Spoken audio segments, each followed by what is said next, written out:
Hello and welcome. Today we're going to be unboxing and assembling the Grandstream GXP1610 voice over IP phone. So let's go ahead, take all the components out of your box and just lay them in front of you like I have here, and we're going to go through one by one and we're going to assemble. First we have the console of the Grandstream GXP1610. We have the handset.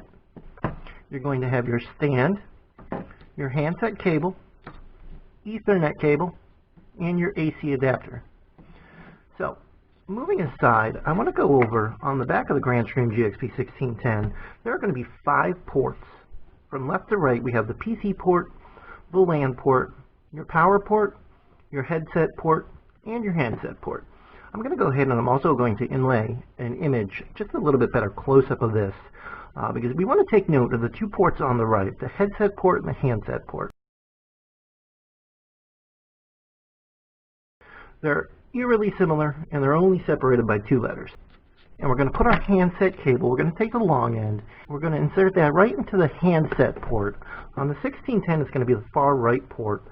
And then what we could do is we could just fish that wire. I'm not going to do it fully, but you can, just so we get a clean setup on your desk, is we're just going to fish that right through that little channel there. That's just going to give you a little bit cleaner install.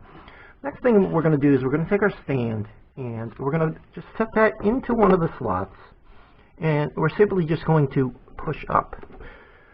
There's 2 different sets, and what that does is that just changes the viewing angle while the phone is on your desk. Now we're going to take our handset, and we're going to take the other end of that cable, the handset cable, and we're going to insert that into the handset and push until we hear the click.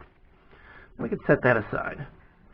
Next thing we're going to do is we're going to take our Ethernet cable, and we're going to take one end of that Ethernet cable, and we're going to insert that into the LAN port. Now we're going to push that in until we hear the click. And we're just going to set that aside right now, because there's a little bit extra info on that, because we're going to show you where the other end of this cable goes. But last but not least, we also have the AC adapter. And we're going to plug that in. This one's the easiest of all. You got the round port on the back of the phone, and you got the round plug. So that just plugs in there, and the other end is going to go into your power strip, wall outlet, and we're just going to plug that right in there. Alright, and once you do that, then we can just flip the phone over and place the handset right there on the cradle.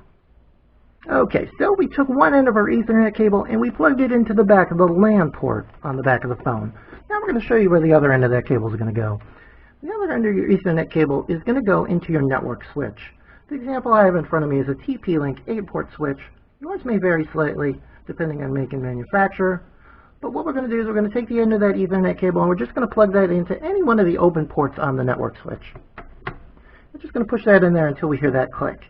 And what that's going to do is that's going to give your phone that internet connectivity so you're able to make and take phone calls.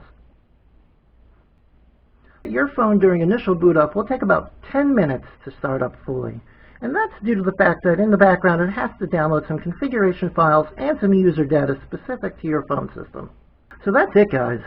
Tune in to the next video where we're going to go over basic features of the GXP1610. Thanks for watching the video, guys, and I will see you on the next one. Thank you.